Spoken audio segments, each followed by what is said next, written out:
Hello friends, स्वागत है आप सभी लोग का हमारे चैनल एग्जाम्स क्रैकर्स में। फ्रेंड, हम लोग भारतीय संविधान एवं राज्य व्यवस्था का एक इम्पॉर्टेंट टॉपिक डिस्कस कर रहे हैं जिसका नाम है भारत का संवैधानिक विकास। तो आज हम लोग पार्ट 2 डिस्कस करेंगे। पार्ट 1 का वीडियो अपलोडेड है, आप प्ले लिस्ट में देख सकते हैं। और चलिए स्टार्ट करते हैं आज का वीडियो। उससे पहले फ्रेंड, चैनल को सब्सक्राइब जरूर करिए और साथ ही साथ ज़्यादा से ज़्यादा शेयर भी करिए ताकि और अधिक लोग जुड़ सके, अपनी तैयारियों को बेहतर कर सकें और हमें भी मोटिवेशन मिलता रहे। चलिए स्टार्ट करते हैं, देखते हैं आज का पहला प्रश्न। तो आज का पहला प्रश्न है, एक निर्वाचित संविधान सभा द्वारा भारत के संविधान का निर्माण करने का प्रस्ताव किया गया था। साइमन कमीशन द्वारा, भारत सरकार अधिनियम 1935 द्वारा, क्रिप्स मिशन द्वारा, ब्रिटिश कैबिनेट डेलीगेशन द्वारा। तो जल्दी से अपना आंसर कमेंट करके बताइए, इसका सही आंसर क्या होगा। तो फ्रेंड, इसका सही आंसर होगा, जो प्रस्ताव किया गया था वो किया गया था ऑप्शन सी, क्रिप्स मिशन द्वारा। ठीक है, तो क्रिप्स मिशन द्वारा भारत के संविधान निर्माण करने का प्रस्ताव दिया गया था 1942 में पहली बार। चलिए अगला देखते हैं, इन व्यक्तियों में से कौन कैबिनेट मिशन का सदस्य नहीं था।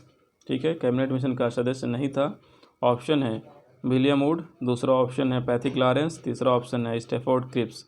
तो जल्दी से अपना आंसर कमेंट करके बताइए, इसका सही आंसर क्या होगा। एक कैबिनेट मिशन का सदस्य नहीं था, जो कैबिनेट मिशन 1942 में आया था। तो आपका सही आंसर होगा इसमें विलियम वुड। विलियम वुड इनमें से एक सदस्य नहीं थे, बाकी पैथिक लॉरेंस, स्टैफोर्ड क्रिप्स और एबी अलेक्जेंडर ये तीनों कैबिनेट मिशन के सदस्य थे। तो इनका नाम जरूर याद रखिएगा, एग्जाम में कई बार पूछा गया है। चलिए अगला देखते हैं, भारतीय संविधान का गठन किया गया था। भारत सरकार अधिनियम 1935 के अंतर्गत, क्रिप्स योजना 1942 के अंतर्गत, कैबिनेट मिशन योजना 1946 के अंतर्गत, भारतीय स्वतंत्रता अधिनियम 1947 के अंतर्गत। तो जल्दी से अपना आंसर कमेंट करके बताइए, इसका सही आंसर क्या होगा। संविधान सभा का गठन अभी हम लोगों ने डिस्कस किया कि संविधान सभा का प्रस्ताव यहाँ पे गठन किस अधिनियम के तहत, किस योजना के तहत किया गया है। तो सही आंसर होगा ऑप्शन सी, कैबिनेट मिशन योजना 1946 के अंतर्गत प्रतिनिधिक निर्वाचन के आधार पर जो कैबिनेट मिशन योजना गठित की गई थी उसके तहत संविधान सभा का गठन किया गया। चलिए अगला देखते हैं, 1946 में निर्मित अंतरिम सरकार में कार्यपालिका परिषद के उपसभापति थे। ऑप्शन है जवाहरलाल नेहरू, सी राजगोपालाचारी और सी ऑप्शन डॉक्टर राजेंद्र प्रसाद, डी ऑप्शन है डॉक्टर एस राधाकृष्णन। तो जल्दी से अपना आंसर कमेंट करके बताइए, इसका सही आंसर क्या होगा। कार्यपालिका परिषद के उपसभापति कौन थे। तो इसका सही ऑप्शन होगा ऑप्शन ए, जवाहरलाल नेहरू। जवाहरलाल नेहरू जो कैबिनेट बना था 1946 में, उसमें उपसभापति थे। विदेश मंत्रालय और राष्ट्रमंडल विभाग ये उनके जिम्मे था। तो ध्यान रखिएगा, जवाहरलाल नेहरू कार्यपालिका परिषद के उपसभापति थे। अगला है, निम्नलिखित में से कौन अगस्त 1946 में गठित प्रथम अंतरिम सरकार का सदस्य नहीं था। ठीक है, ये आपको बताना है। ऑप्शन है सी राजगोपालाचारी, ऑप्शन बी है doctor Rajendra Prasad, option C है जगजीवन राम, ऑप्शन डी है राधा कृष्णन। जल्दी से अपना आंसर कमेंट करके बताइए, इसका सही आंसर क्या होगा। तो फ्रेंड, इसका सही जो आंसर होगा वो गठित अंतरिम राष्ट्रीय सरकार में जो सदस्य नहीं थे वो तो ऑप्शन डी राधा कृष्णन। बाकी सी राजगोपालाचारी, डॉक्टर राजेंद्र प्रसाद, जगजीवन राम ये लोग उस विभाग के सदस्य थे, अंतरिम कैबिनेट के सदस्य थे। जैसे सी राजगोपालाचारी को जो विभाग मिला था वो था शिक्षा विभाग, राजेंद्र प्रसाद को कृषि एवं खाद्य विभाग मिला था। ठीक है, और जगजीवन राम को जो मिला था वो है श्रम मंत्रालय। ठीक है, तो ये तीन लोग का तो थे ही, बाकी कुछ और नाम है उसको हम लोग देख लेते हैं। जैसे वाणिज्य जो मंत्रालय मिला था वो इस्माइल चुंद्रीगर को मिला था। रक्षा विभाग जो मिला था वो बलदेव सिंह को मिला था। वित्त विभाग जो मिला था वो लियाकत अली खान को मिला था। और गृह सूचना एवं ब्रॉडकास्टिंग विभाग मिला था वो वल्लभ भाई पटेल को मिला था। और साथ ही रेलवे संचार, डाक एवं वायु परिवहन जो विभाग मिला था वो अब्दुल अल निस्तर को मिला था। तो इसका नाम याद रखिएगा, कई बार एग्जाम में इसी प्रश्न को घुमा फिरा के पूछता है। ठीक है, इसमें उनसे संबंधित विभाग भी पूछ लेता है, जैसे राजेंद्र प्रसाद को कौन सा विभाग मिला था या जगजीवन राम को कौन सा विभाग मिला था। तो ऑप्शन देखिए, ऐसे भी प्रश्न पूछा जा सकता है। चलिए अगला देखते हैं, कथन और कारण वाले क्वेश्चन हैं। कथन है वेवेल योजना के अनुसार कार्यकारी परिषद में हिंदू और मुस्लिम सदस्यों की संख्या समान होती थी। कारण है वेवेल का विचार था कि ऐसी व्यवस्था से भारत का बंटवारा बच जाता। तो आपको बताना है, ऑप्शन है कथन और कारण दोनों सही है, कथन और कारण का सही स्पष्टीकरण है। ऑप्शन बी है कथन और कारण दोनों सही है किंतु कथन कारण का सही स्पष्टीकरण नहीं है। ऑप्शन सी है कथन सही है पर कारण गलत है। ऑप्शन डी है कथन गलत है पर कारण सही है। तो जल्दी से अपना आंसर कमेंट करके बताइए इसका सही आंसर क्या होगा। कथन और कारण दोनों में से कौन सही है और कौन सही व्याख्या करता है कि नहीं। तो इसका सही आंसर होगा ऑप्शन सी, कथन सही है, स्टेटमेंट सही है। जो वेवेल योजना थी उसके अनुसार वो चाहते थे कि हिंदू और मुस्लिम सदस्यों की संख्या समान रखी जाए परिषद में, और साथ ही ये जो कारण है वेवेल का विचार था कि ऐसी व्यवस्था से भारत का बंटवारा बच जाता था। तो वेवेल योजना में ऐसी कोई बात नहीं थी, बंटवारा से या देश के विभाजन से उनका न तो कोई प्रस्ताव था, न ही ऐसी कोई उन्होंने अपने वक्तव्य में विचार दिए थे। वो बस ये चाहते थे कि राजनीतिक शांति, राजनीतिक स्थिरता और संवैधानिक गतिरोध को दूर किया जा सके। इसलिए ऑप्शन सी सही होगा। कथन सही है पर कारण गलत है। अगला है निम्नलिखित में से कौन से कथन संविधान सभा के विषय में सत्य नहीं है। ठीक है, जो गलत है उसको चूज करना है। ऑप्शन है ए, यह वयस्क मताधिकार पर आधारित थी। ऑप्शन बी है यह प्रत्यक्ष निर्वाचन का परिणाम थी। ऑप्शन सी यह बहुदलीय निकाय थी। ऑप्शन डी उसने अनेक समितियों के माध्यम से कार्य किया। उसने का मतलब संविधान सभा। ठीक है, तो इसका आपको सही आंसर बताना है। जो इसमें एक आंसर उसमें गलत दिया हुआ है, इसमें जो गलत आंसर है जो संविधान सभा के विषय में सही नहीं है वो है ऑप्शन बी, यह प्रत्यक्ष निर्वाचन का परिणाम था। ये गलत है क्योंकि अप्रत्यक्ष निर्वाचन का परिणाम था, क्योंकि संविधान सभा के जो भी सदस्य थे वो प्रांतीय सभाओं से चुनकर लिए गए थे। ठीक है, न कि प्रत्यक्ष चुनाव के द्वारा। इसलिए ऑप्शन बी सही हो जाएगा। बाकी सही है, यह वयस्क मताधिकार पर आधारित थी, यह बहुदलीय निकाय थी और इसने अनेक समितियों के माध्यम से कार्य किया। अगला देखते हैं, भारतीय संविधान के उद्घाटन अधिवेशन की अध्यक्षता की गई थी। ऑप्शन है doctor Rajendra Prasad. Option B है doctor Satyanand Sinha. Option C है पंडित जवाहरलाल नेहरू। ऑप्शन डी है भीमराव अंबेडकर। तो जल्दी से अपना आंसर कमेंट करके बताइए इसका सही आंसर क्या होगा। उद्घाटन अधिवेशन की अध्यक्षता की गई थी, तो इसका सही आंसर है ऑप्शन बी, डॉक्टर सच्चिदानंद सिन्हा द्वारा। आप लोग को पता है कि डॉक्टर सच्चिदानंद सिन्हा संविधान सभा के अस्थायी सदस्य बनाए गए थे, जो 3 दिन रहे थे। 9 दिसंबर 1946 को 9 दिसंबर 1946 को संविधान सभा की प्रथम बैठक हुई थी। उसी में अस्थायी अध्यक्ष डॉक्टर सच्चिदानंद सिन्हा ने उद्घाटन किया था। ठीक है, तो ये सही आंसर हो जाएगा। और 2 अस्थायी सदस्य या अस्थायी अध्यक्ष जो थे वो थे डॉक्टर राजेंद्र प्रसाद। ठीक है, उनको 11 दिसंबर 1946 को चुना गया था। ये ध्यान रखिएगा, कन्फ्यूजन हो जाता है दोनों में अक्सर। भारत की संविधान निर्मात्री सभा के अध्यक्ष थे राजेंद्र प्रसाद, भीमराव अंबेडकर, जवाहरलाल नेहरू, श्री अय्यर। जल्दी से अपना आंसर कमेंट करके बताइए, निर्मात्री सभा के अध्यक्ष पूछ रहा है। इसका सही आंसर होगा ऑप्शन ए, राजेंद्र प्रसाद। अगर डॉक्टर सच्चिदानंद सिन्हा देता तो हमें कन्फ्यूजन होता, लेकिन यहाँ पे वो है नहीं, तो राजेंद्र प्रसाद। ठीक है, चलिए अगला देखते हैं। भारतीय संविधान सभा की स्थापना की गई थी। ठीक है, संविधान सभा की स्थापना की गई कब की गई थी। ऑप्शन है 10 जून 1946 को। ऑप्शन बी है 9 दिसंबर 1946 को। ऑप्शन सी है 26 नवंबर 1946 को। ऑप्शन डी है 26 दिसंबर 1949 को। तो जल्दी अपना आंसर कमेंट करके बताइए इसका सही आंसर क्या होगा। संविधान सभा की स्थापना की गई थी, तो इसका सही आंसर होगा ऑप्शन बी, 9 दिसंबर 1946। एग्ज़ाम में कई बार अक्सर पूछा जाता है ये प्रश्न, तो आप लोग इसको एकदम रट लीजिए, क्योंकि कभी भी ये पूछा जा सकता है। भारतीय संविधान सभा की स्थापना। अगला है, भारत को एक संविधान देने का प्रस्ताव संविधान सभा द्वारा पारित किया गया था। कब पारित किया गया था, मतलब आप उद्देश्य प्रस्ताव इसको कह सकते हैं कि उद्देश्य प्रस्ताव कब पारित किया गया था, प्रस्तावना कब पारित किया गया था। आपके पास ऑप्शन है 22 जनवरी 1946, ऑप्शन बी है 22 जनवरी 1947 और ऑप्शन सी है 20 जनवरी 1947, ऑप्शन डी है 26 जुलाई 1946। जल्दी से अपना आंसर कमेंट करके बताइए इसका सही आंसर क्या होगा। संविधान देने का प्रस्ताव, तो इसका सही आंसर होगा ऑप्शन बी, 22 जनवरी 1947 को संविधान देने का प्रस्ताव मतलब प्रस्तावना पारित किया गया था, उद्देश्य प्रस्ताव पारित किया गया था। अगर उद्देश्य प्रस्ताव को पेश करने की बात की जाएगी तो आप 13 दिसंबर लगाएंगे, 13 दिसंबर 1946, और जब ये पारित हुआ था तो वो समय था 22 जनवरी 1947। तो ये ध्यान रखिएगा, टर्म थोड़ा कन्फ्यूजिंग वाला है। अगला है संविधान सभा के सम्मुख संविधान की प्रस्तावना का प्रस्ताव किसने रखा था, किसने रखा। तो आपके पास ऑप्शन है जवाहरलाल नेहरू, दूसरा ऑप्शन है महात्मा गांधी, तीसरा ऑप्शन है BN राय, चौथा ऑप्शन है भीमराव अम्बेडकर। तो जल्दी से अपना आंसर कमेंट करके बताइए प्रस्तावना का प्रस्ताव किसने पेश किया था या उद्देश्य प्रस्ताव किसने पेश किया था संविधान सभा के सम्मुख। तो इसका सही आंसर होगा ऑप्शन ए।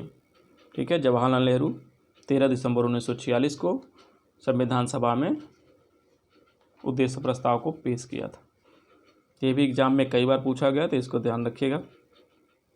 अगला है भारतीय संविधान के निर्माण के संबंधित निम्नलिखित कथनों में से कौन सही नहीं है। एक ऑप्शन गलत है, उसको आपको चूज करना है। आपके पास ऑप्शंस हैं, ए, पंडित नेहरू के उद्देश्य प्रस्ताव का जो संविधान सभा द्वारा स्वीकार किया गया था संविधान निर्माण पर असर था। बी, उद्देश्य का बहुत महत्वपूर्ण उद्देश्य की पूर्ति करती है, संविधान को भारत के लोगों ने आदेशित किया है।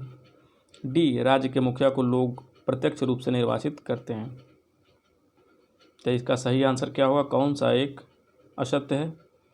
तो इसका जो असत्य आंसर होगा, ऑप्शन होगा, वो होगा ऑप्शन डी, राज्य के मुखिया को लोग प्रत्यक्ष रूप से निर्वाचित करते हैं। ये प्रत्यक्ष नहीं बल्कि अप्रत्यक्ष रूप से जो संसद एवं विधानसभा के निर्वाचित सदस्य होते हैं उनके माध्यम से अप्रत्यक्ष मतदान प्रणाली के तहत राष्ट्रपति का निर्वाचन किया जाता है। यहाँ पे मुखिया भारत में कौन है, राष्ट्रपति, न कि प्रधानमंत्री। अगला देखते हैं, भारतीय संविधान को बनाने हेतु भारतीय संविधान सभा के कुल कितने अधिवेशन हुए। ठीक है, टोटल अधिवेशन आपको बताना है 12, 10, 9, 15। तो जल्दी से अपना आंसर कमेंट करके बताइए। तो फ्रेंड इसका सही आंसर होगा कुल अधिवेशन हुए थे 12। ठीक है, वैसे अगर 11 रहेगा ऑप्शन में तो आप उसे टिक करेंगे, लेकिन यहाँ पे 12 दिया गया है क्योंकि जो 12वां अधिवेशन था वो केवल बुलाया गया था 24 जनवरी 1950 को शाइन करने के लिए, मतलब जो अधिवेशनों के अतिरिक्त संविधान सभा जो सम्मिलित हुई थी 1950 में, तो संविधान पे साइन करने के लिए, हस्ताक्षर करने के लिए की गई थी। तो 11 भी आप टिक कर सकते हैं अगर ऑप्शन में रहेगा तो। चलिए अगला देखते हैं, भारतीय संविधान के निर्माण के समय संवैधानिक सलाहकार कौन था। संवैधानिक सलाहकार कई बार एग्जाम में पूछा गया है और कन्फ्यूजन भी इसमें रहता है, तो आप लोग इसको बिल्कुल रट लीजिए। ऑप्शन है आपके पास doctor Bhimrao Ambedkar, option B है doctor Rajendra Prasad, option C है BN राव, ऑप्शन डी है KM मुंशी। तो इसका सही आंसर क्या होगा, संवैधानिक सलाहकार जो थे वो आपको लगेगा कि इसका आंसर होगा भीमराव अम्बेडकर, लेकिन गलत है। ऑप्शन सी है BN राव। BN राव थे, ये संवैधानिक सलाहकार थे जिनका पूरा नाम था बेनेगल नरसिंह राव। ठीक है, अगर कोई ये भी पूछा जाए कि भारत सभा के संवैधानिक सलाहकार BN राव संविधान का प्रारूप, पहला प्रारूप तैयार किया था, तो ये भी सही बात है। ठीक है, क्योंकि संवैधानिक सलाहकार के साथ अगर प्रथम प्रारूप पूछा जाए आपको तो ये ध्यान रखिएगा, प्रथम प्रारूप। ठीक है, भारतीय संविधान का प्रथम प्रारूप तैयार किया गया था किसके द्वारा, तो BN राव सर के द्वारा। ठीक है, तो ध्यान रखिएगा उनके जो मूल प्रारूप में 243 अनुच्छेद थे और 13 अनुसूचियाँ थी जो उन्होंने प्रारूप प्रस्तुत किया था। तो ये ध्यान रखिएगा, BN राव जी काफ़ी इम्पोर्टेंट है। अगला देखते हैं, इन कथनों में से असत्य कूट को आपको चूज करना है, कौन सा इसमें सही मैच नहीं है। और संविधान सभा के पहले उपाध्यक्ष HC मुखर्जी, प्रारूप समिति के मूलतः एकमात्र कांग्रेसी सदस्य KM मुंशी, ऑप्शन सी संविधान सभा के अस्थायी अध्यक्ष doctor Rajendra Prasad, option D संघ संविधान समिति के अध्यक्ष जवाहरलाल नेहरू। तो एक असत्य को जल्दी से आंसर कमेंट करके बताइए कौन सा ऑप्शन सही होगा, जल्दी बताएं। तो इसका सही आंसर होगा ऑप्शन सी। ध्यान रखिएगा कि संविधान सभा के अस्थायी यहाँ पे दिया है, तो इसको बिल्कुल ध्यान रखिएगा। अस्थायी अध्यक्ष कौन थे? डॉक्टर सच्चिदानंद सिन्हा। तो इसलिए ऑप्शन सी गलत होगा, बाकी सही है। संविधान सभा के पहले उपाध्यक्ष, हम लोग अध्यक्ष क्लियर करते हैं लेकिन उपाध्यक्ष यहाँ पे पूछ लिया गया है, इनको भी ध्यान में रखिएगा। एस.सी. मुखर्जी। और एकमात्र कांग्रेसी सदस्य जो प्रारूप समिति 7 लोगों की बनी थी, के.एम. मुंशी थे। और संघ संविधान समिति, इसको भी कई बार एग्जाम में पूछा गया है, तो आप लोग बिल्कुल इसको ध्यान में रखिएगा। इसके अध्यक्ष जवाहरलाल नेहरू थे। संघ समिति के बारे में अगर कोई भी संघ अगर उसमें लिखा रहेगा समिति में, तो आप जवाहरलाल नेहरू टिक करके आ जाएंगे, तो वो करेक्ट आंसर हो जाएगा। अगला देखते हैं, भारत का संविधान पूर्ण रूप से तैयार हुआ था, कब हुआ था? 26 जनवरी 1950 को, 26 नवंबर 1949 को, 14 नवंबर 1949 को, 11 फरवरी 1949 को। तो जल्दी से अपना आंसर कमेंट करके बताइए, इसका सही आंसर क्या होगा? तो फ्रेंड, इसका सही आंसर होगा ऑप्शन बी, 26 नवंबर 1949 को संविधान पूर्ण रूप से तैयार हुआ था। ऐसे दूसरे टर्म में कहा जाए कि संविधान सभा द्वारा अंगीकृत किया गया था, अधिनियमित किया गया था और आत्मार्पित किया गया था। तीन तरह से प्रश्न ये बनाया जा सकता है, उसको बस आपको पद एक शब्दावली चेंज कर देगा, अंगीकृत, अधिनियमित, आत्मार्पित या पूर्ण रूप से तैयार। तो इसको ध्यान रखिएगा, शब्दावली पूर्ण रूप से तैयार हुआ था 26 नवंबर 1949 को। अगला देखते हैं, भारतीय संविधान कब लागू हुआ? ठीक है, कब लागू हुआ? आपके पास ऑप्शन है 26 जनवरी 1950, 26 नवंबर 1949, 15 अगस्त 1947, 26 दिसंबर 1949। तो जल्दी से अपना आंसर कमेंट करके बताइए, इसका सही आंसर क्या होगा? तो इसका सही आंसर होगा ऑप्शन ए, 26 जनवरी 1950। ठीक है, 26 जनवरी 1950 से प्रभावी हुआ। ठीक है, क्योंकि पूर्णतः प्रभावी नहीं था। अगर पारित और अंतिम तारीख 26 नवंबर 1949 को ही माना जाता है, लेकिन कुछ इसमें जो उपबंध थे, वो उपबंध वो 26 जनवरी 1950 को ग्रहण किए गए थे। ठीक है, और तथापि कुछ जो उपबंध थे वो 26 नवंबर 1949 को भी लागू हो गए थे, लेकिन इसको अगर लागू माना जाएगा पूर्णतः तो 26 जनवरी 1950 सही आंसर होगा। अगला देखते हैं, भारतीय संविधान को अपनाया गया था संवैधानिक सभा द्वारा, ब्रिटिश संसद द्वारा, गवर्नर द्वारा, भारतीय संसद द्वारा। तो जल्दी से अपना आंसर कमेंट करके बताइए, सही आंसर क्या होगा? भारत संविधान सभा को, भारतीय संविधान को अपनाया गया था, तो इसका सही आंसर होगा ऑप्शन ए, संविधान सभा के द्वारा। ठीक है, भारतीय संविधान को संविधान सभा के द्वारा अपनाया गया था। अगला है, और कब अपनाया गया था? तो 26 नवंबर 1949 को। ठीक है, तो वही क्वेश्चन है, किस तिथि को अपनाया गया था? तो 26 नवंबर 1949। अगला है, संविधान को 26 जनवरी के दिन लागू करने का निर्णय इसलिए लिया गया था क्योंकि इस तिथि को 1942 में भारत छोड़ो आंदोलन प्रारंभ किया गया था। कांग्रेस ने इस तिथि को 1930 में स्वतंत्रता दिवस के रूप में मनाया था। यह शुभ दिन था। और डी, गांधी जी द्वारा सुझाया गया था। तो इसका सही आंसर क्या होगा? इसका सही आंसर होगा फ्रेंड ऑप्शन बी, कांग्रेस ने इस तिथि को 1930 में स्वतंत्रता दिवस के रूप में मनाया था। ठीक है, तो पहले 26 जनवरी का डेट डिसाइड किया गया था कि स्वतंत्रता दिवस को मनाया जाएगा, लेकिन जब भारत 15 अगस्त 1947 को आज़ाद हो गया तो 15 अगस्त को ही स्वतंत्रता दिवस मनाने का निर्णय लिया गया और साथ ही 26 जनवरी को लागू करने का निर्णय लिया गया संविधान को। ठीक है, तो गणतंत्र दिवस 26 जनवरी और 15 अगस्त को स्वतंत्रता दिवस मनाया जाता है।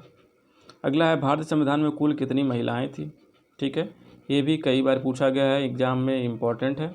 जल्दी से अपना आंसर कमेंट करके बताइए, 12, 15, 20, 10। सही आंसर क्या होगा? तो फ्रेंड, इसका सही आंसर होगा ऑप्शन बी, 15 महिलाएं थी। ठीक है, भारतीय संविधान सभा में कुल महिलाओं की संख्या 15 थी। इसको ध्यान रखिएगा, कई बार एग्जाम में पूछा गया है। संविधान सभा के प्रांतीय संविधान समिति का अध्यक्ष कौन था? तो प्रांतीय संविधान समिति का अध्यक्ष कौन था? ऑप्शन है आपके पास, पंडित जवाहरलाल नेहरू, सरदार पटेल, डॉक्टर राजेंद्र प्रसाद, डॉक्टर भीमराव अंबेडकर। तो जल्दी से अपना आंसर कमेंट करके बताइए इसका सही आंसर क्या होगा। तो फ्रेंड इसका सही आंसर होगा ऑप्शन बी। ठीक है, सरदार पटेल जी प्रांतीय संविधान समिति के अध्यक्ष थे और साथ ही सलाहकार समिति के भी अध्यक्ष थे। तो सलाहकार समिति और प्रांतीय संविधान समिति ये दोनों याद रखिएगा, वल्लभ भाई पटेल इनसे संबंधित है। सलाहकार समिति, प्रांतीय संविधान समिति। अगला देखते हैं, भारतीय संविधान सभा की प्रारूप समिति का अध्यक्ष कौन था। प्रारूप समिति एग्जाम में कई बार पूछा गया है, इंपॉर्टेंट है, अक्सर रिपीट करता है क्वेश्चन, तो इसको ध्यान रखिएगा। अध्यक्ष कौन है, C Rajagopalachari, option B Sadanand Sinha, option C doctor Bhimrao Ambedkar, option D Rajendra Prasad. जल्दी से अपना आंसर कमेंट करके बताइए, बेहद पॉपुलर क्वेश्चन है, कमेंट में आपको देना चाहिए इसका आंसर। तो जल्दी से अपना आंसर बताइए। तो इसका सही आंसर होगा option C doctor Bhimrao Ambedkar. ठीक है, प्रारूप समिति का गठन भीमराव अंबेडकर जी की अध्यक्षता में किया गया था। ठीक है, और साथ ही इसमें कितने सदस्य थे, तो 7 सदस्य थे, सॉरी 6 सदस्य थे, मिसप्रिंट 6 सदस्य थे। ठीक है, इससे पहले भी मैंने बोला 7 लेकिन 6 सदस्य थे। ठीक है, प्रारूप समिति में 6 सदस्य थे। अगला देखते हैं, संविधान सभा द्वारा स्थापित मौलिक अधिकारों और अल्पसंख्यकों हेतु सलाहकार समिति के अध्यक्ष थे। मौलिक अधिकार और अल्पसंख्यकों हेतु सलाहकार समिति के अध्यक्ष कौन थे, सरदार पटेल, पंडित नेहरू, अंबेडकर, BN राव। तो जल्दी से अपना आंसर कमेंट करके बताइए इसका सही आंसर क्या होगा। तो अभी हम लोग बात कर रहे थे जो सलाहकार समिति के अध्यक्ष कौन थे, तो सरदार पटेल जी। ठीक है, सरदार पटेल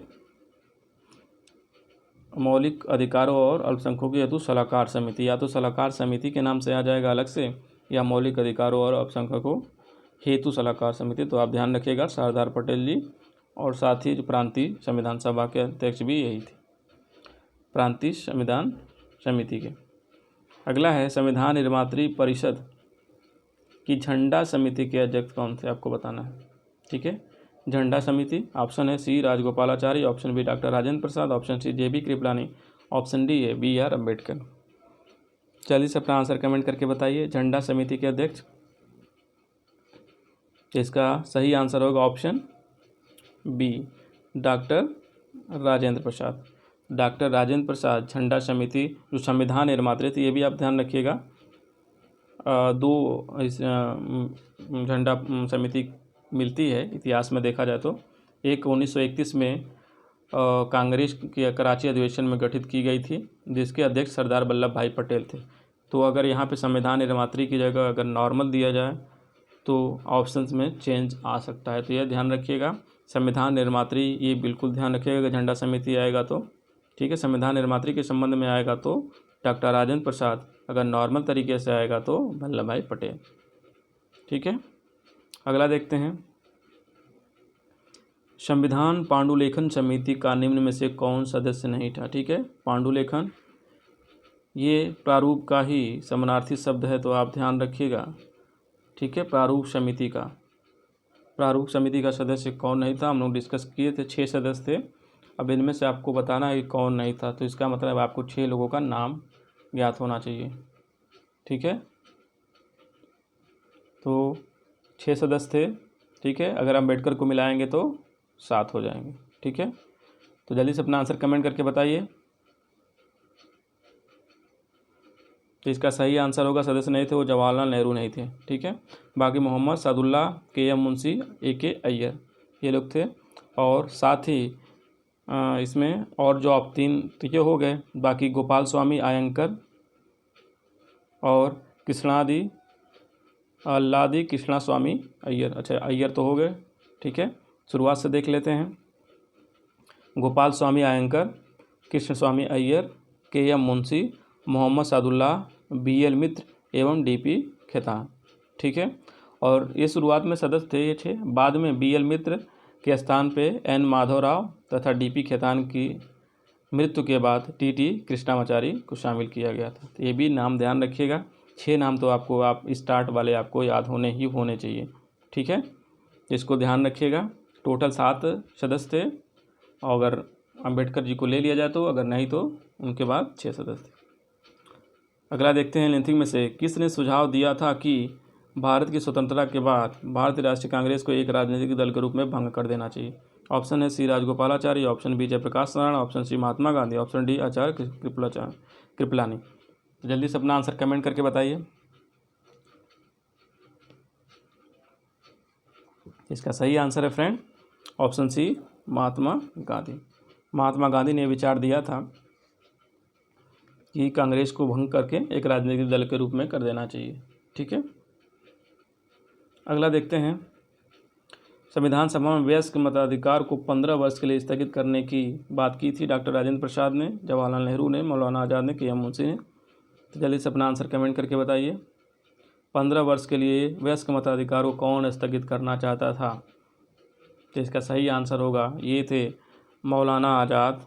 कलाम जी ये चाहते थे कि 15 वर्ष के लिए वयस्क मताधिकार को पोस्टपोन कर दिया जाए, स्थगित कर दिया जाए, लेकिन राजेंद्र प्रसाद और जवाहरलाल नेहरू ने इनका समर्थन नहीं किया था और इन्होंने पूरा अपनाने के लिए कहा था। ठीक है, यह ध्यान रखिएगा। अगला है BR अम्बेडकर का संविधान सभा में निर्वाचन हुआ था। ऑप्शन है पश्चिम बंगाल, दूसरा मुंबई से, ऑप्शन सी पंजाब से, ऑप्शन डी मध्य प्रांत से। तो जल्दी अपना आंसर कमेंट करके बताइए। थोड़ा सा कन्फ्यूजिंग है लेकिन कई बार पूछा गया एग्जाम में, इसको ध्यान रखिएगा।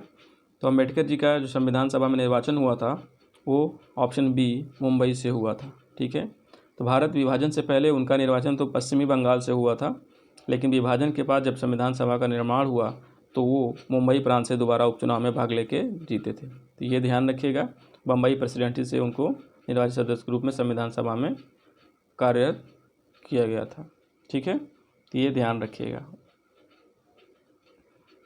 अगला है किसने कहा था संविधान सभा कांग्रेस थी और कांग्रेस भारत था? ये स्टेटमेंट किसका था? ऑस्टिन का, CR एटली का, विंस्टन चर्चिल का, माउंटबेटन का? तो जल्दी से अपना आंसर कमेंट करके बताइए।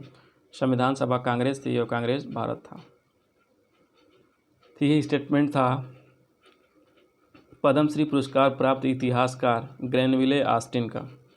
ठीक है, ये इनको पद्मश्री दिया गया है, ग्रैनविल ऑस्टिन इनका नाम था। इनका वक्तव्य, इनकी पुस्तक थी द इंडियन कॉन्स्टिट्यूशन।